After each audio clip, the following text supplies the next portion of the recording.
בפינת הקורסאות כבר ממתין לי צבי מסיני, שחוקר כבר שנים האם מוצאם של רבים מהפלסטינים בארץ הוא בעצם עברי ויהודי, תיאוריה מעניינת ומסתורית.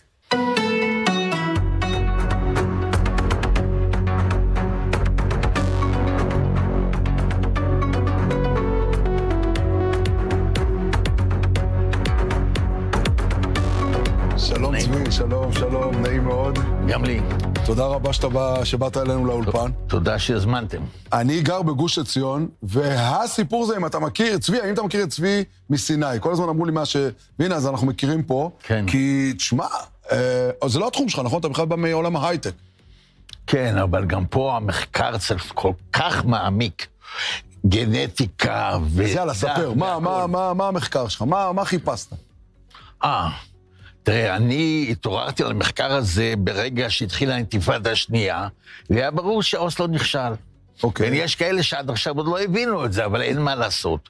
עכשיו, גם אלה שהבינו מתעקשים, כי הם אומרים אין שום פתרון אחר לשלום. אז אני מביא את הפתרון הנכון לשלום. ווין-ווין סיטואשן לשני הצדדים. כי כל הסכסוך פה, הכל רמאות, שרובנו נפלנו בפח משני הצדדים, כולל החמאס.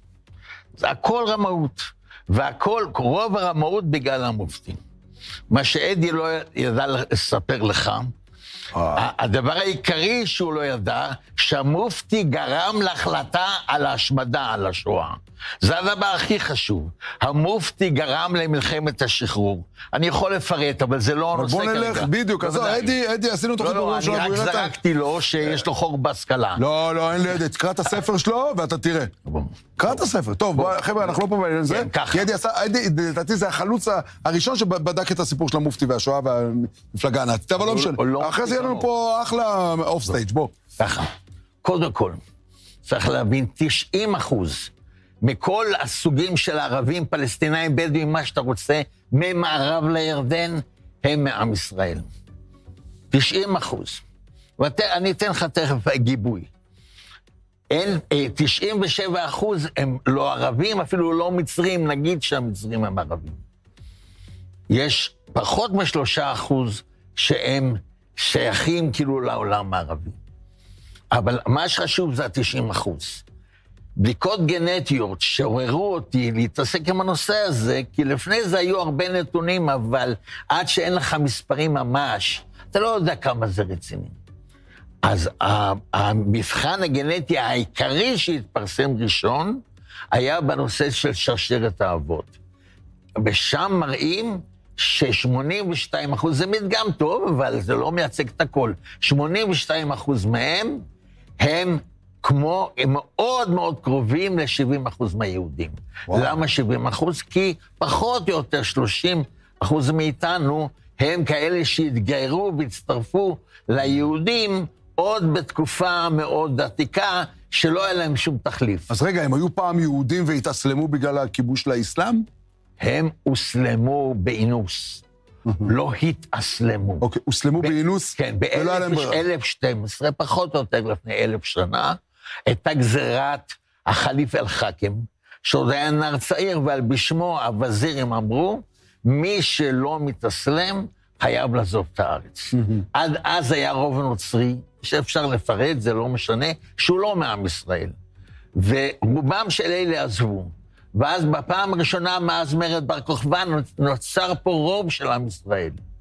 אבל הם נאלצו לרמות. כלפי חוץ הם מוסלמים, לא שילמו את הג'יזיה, בבית המשיכו ביהדות. אפשר להיכנס להרבה פרטים. איזה סימנים הם השאירו שקיימים עד היום? כי אני יודע שגם את זה חקרת. קודם כל, הבאתי פה ספרים, תוכל לראות הכל, אבל יש הרבה מנהגים של יהודים, כאשר לא כולם, לא בכל מקום יש כל המנהגים. זה אבל כמו. תיקח את נששיבי למשל. הסמל של המשפחה זה גביע יין שאסור לשתות עם 2 שופרות. אוקיי. זה הסמל של משפחת נששיבי. גם אני שמעתי מהם על המוצא שלהם. זה דוגמה, בגלל זה גם התנגדו דרום הר חברון, סימנים למזוזות, יין, תפילין. קודם כל, מה זה מחמרה? מחמרה זה עושה היין. האדום.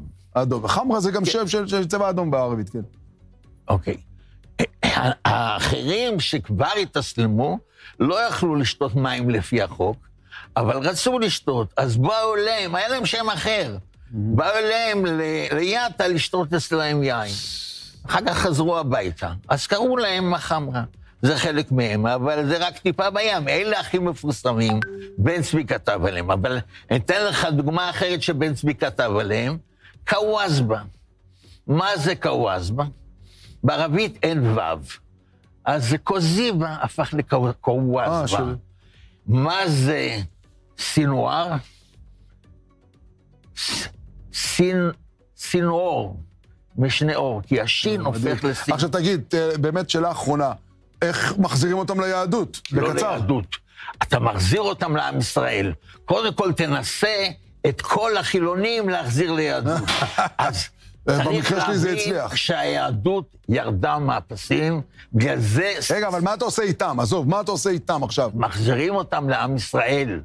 לא מתעסקים עם הדת. להתעסק עכשיו עם הדת זה טעות. תפסת מרובה, לא תפסת. להחזיר אותם לעם ישראל. ויש לי המון תומכים, המון שאוהבים את זה. אז שמע, קודם כל, זה ווין ווין אם זה יקרה. בהחלט. זה יקרה. זה יקרה. שלא יהיה לך ספק לרגע. זה יקרה. השאלה מתי לאנשים ייפול לאסימון, שאנחנו מדשדשים במבוי סתום כבר.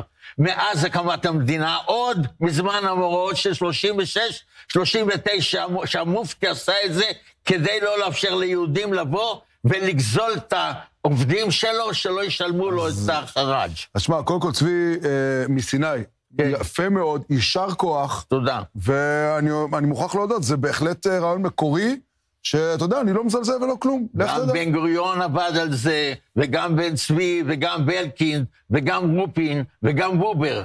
כולם דיברו על זה. אבל בסך הכל כולם נרדמו בשמירה.